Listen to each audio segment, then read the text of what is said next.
are thousands of candidates vying for at least 18,000 posts across the country, and there are at least 5 major candidates for the presidency.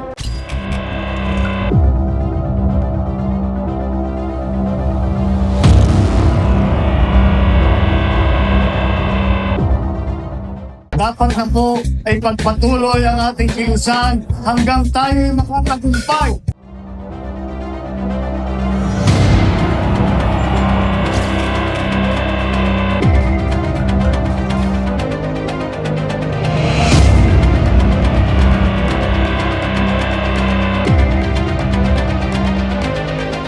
Kaya, tara na, ipanalo na natin ito.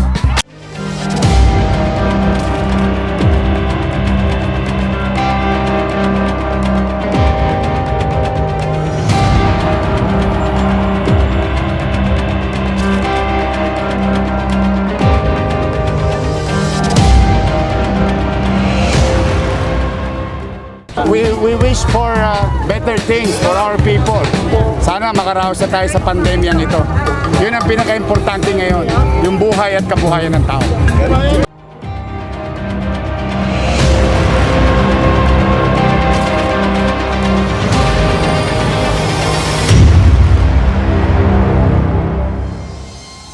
Samahan ninyo ako dahil ang laban ni Manny Pacquiao hindi laban lang sa sarili ko, laban sa pamilya, kundi laban ng bawat Pilipino.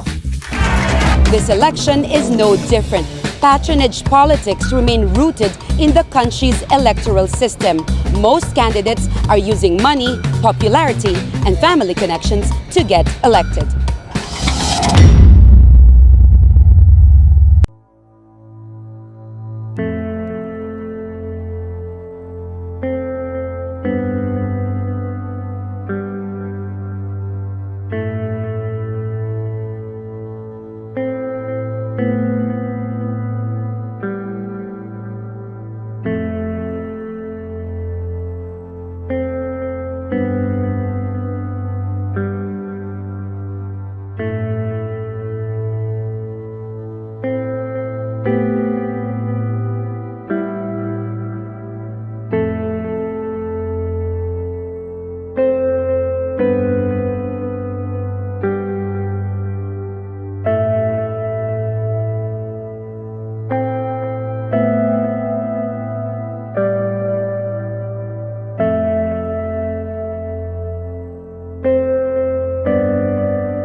Magandang araw, Pilipinas!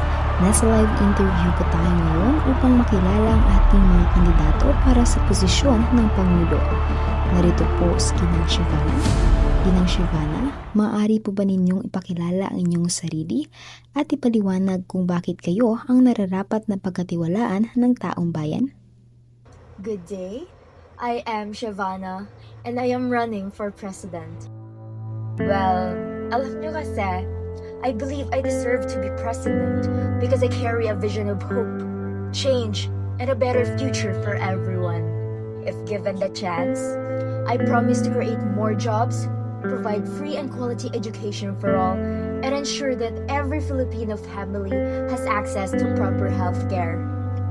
I will work tirelessly to end corruption, lower the cost of living, and bring progress to every community, no matter how far or small. I promise to listen to the voices of the people and make sure that no one is left behind.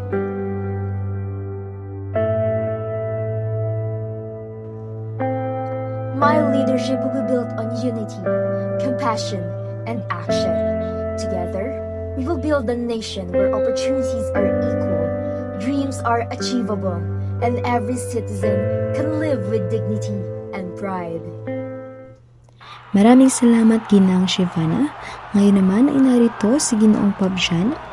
Maaari rin po ba ninyong ipakilala ang inyong sarili at sabihin kung bakit kayo ang dapat mahalala bilang Pangulo? I am Pabjan Santillan, running for president. I deserve to be the president because I am ready to lead with strength and purpose. I promise a nation that is safer, stronger, and more united. I will create opportunities, uplift the lives of our people, and ensure that every voice is heard. With your trust, I will turn challenges into progress and dreams into reality. I promise to provide financial support to every household so no family will be left struggling and everyone can meet their basic needs. This is not just my vision, it is our future. And together, we will make it happen. I will make sure that every Filipinos feels the presence of a government that truly cares. This is my commitment to ease your burdens, to bring comfort to your homes, and to make sure that no one is forgotten.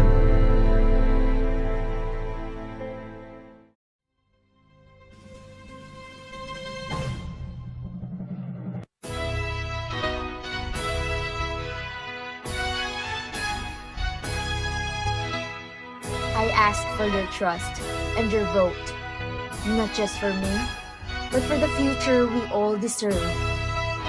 The future starts now, and it starts with us.